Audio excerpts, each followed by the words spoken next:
马来西亚大型中文房地产清谈节目，邀请上节目分享房地产的开讲嘉宾来自五湖四海。比如来自中国发展商的新华联集团代表，在这里的投资呢，我们不只专注于把中国的居民带到来马来西亚，其实我们更想的是说，把我们这20多年累积的这种经验，那么带到来马来西亚。来自新加坡旅游产业汇盛集团负责人，什么东西都会搬的，但是旅游城啊这些就不会搬啊，古迹是不可能搬。来自台湾亚太国际地产代表，你先看趋势，再看区域，然后再选地点。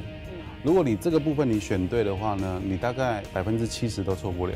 当然也有马来西亚的房地产领域的精英。我自己也需要投资，才能够真正的在房地产赚到一点钱。不是危机是一个转机，如果你真的，你已经是挺 stable 的，所以你已经是一个老板级的 ，OK 的。我们也跟政府，就是这个 MIDI 这个贸工部，还有这个投资局 MIDA。Matrix 一起配合做很多这样“一带一路”踏入11月份，点石成钻节目更国际化，制作组特意拉队到英国伦敦进行拍摄。隆重登场的国际重量级嘉宾就是《富爸爸穷爸爸》作家 Robert Kiyosaki。Robert, it's our honor to have you in our show. But first of all, I believe the Malaysian public would like to know you for one thing is because of your book, Rich Dad, Poor Dad.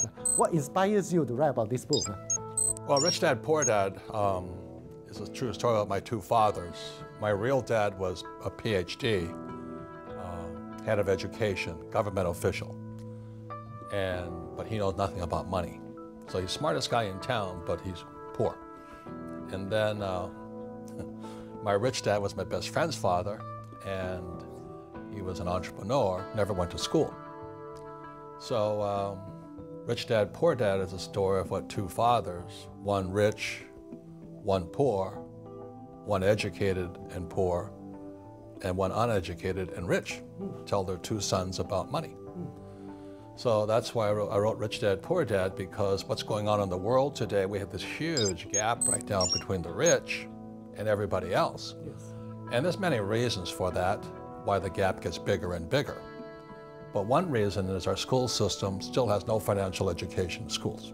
So 20 years ago, I wrote Rich Dad, Poor Dad because I could see this crisis coming. And this crisis is getting worse right now.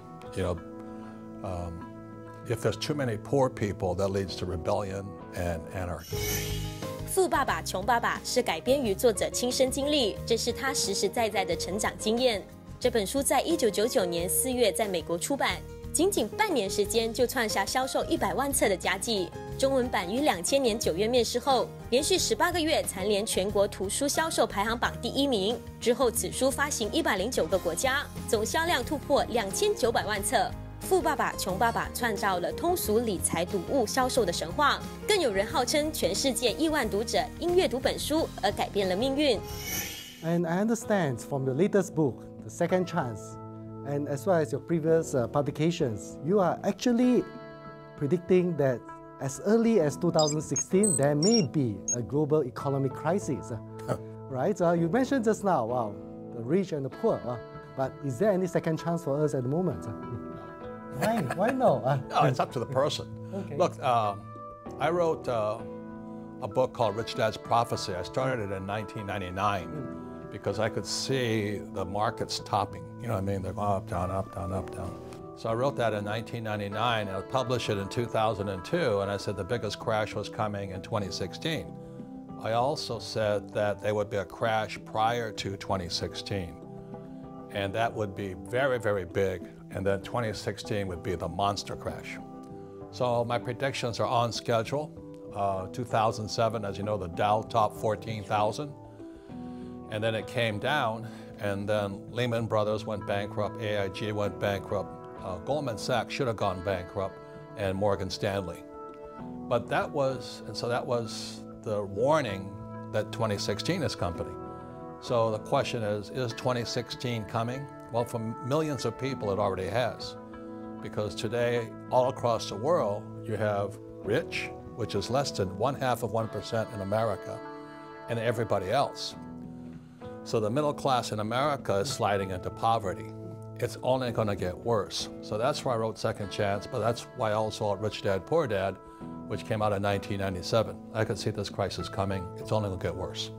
Wow. We Good news, isn't it? It's good news for some. It's the best of time for the rich. Yeah. And it's the worst of time for the poor. Well, for the middle class. For the middle class. See, the poor are really not that affected. Okay. Because they're already poor. But the middle class may hurt.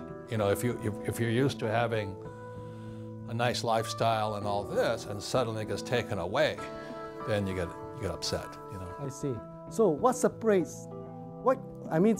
Financial education will be the key for the middle class to actually survive or even take advantage of this opportunity.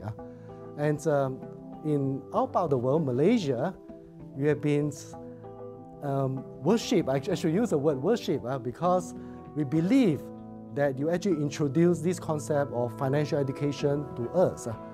Before you, everyone was thinking that we have to work hard, we have to have a very good education before we can be successful in life.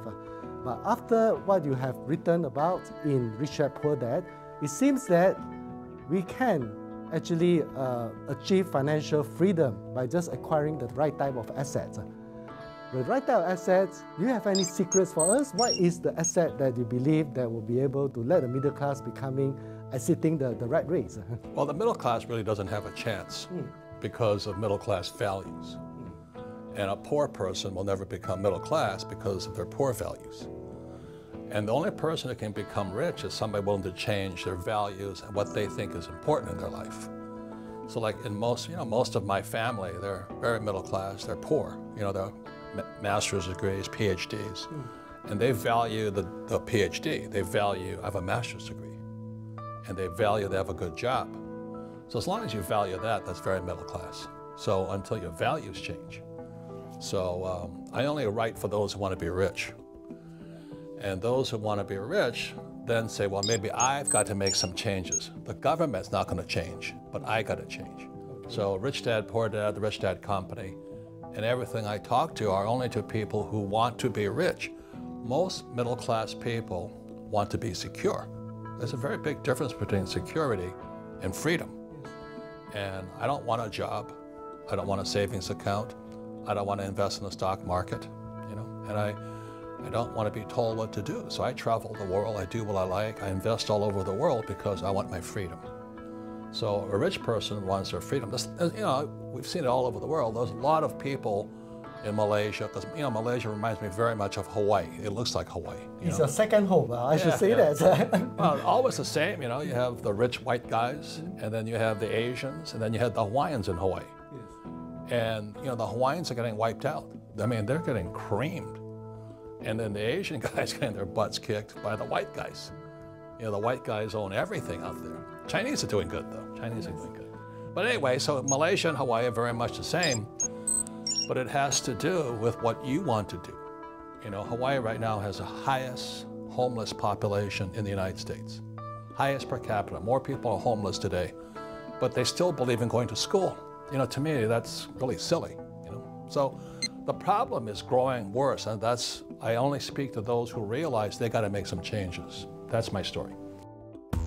据美国 MoneyRates 网站在2015年下半年对美国各州经济情况、就业数据和生活成本进行分析，发布了美国人最易生存及最难生存的州排行榜。美国生存最艰难的10个州中，排名第1的是夏威夷。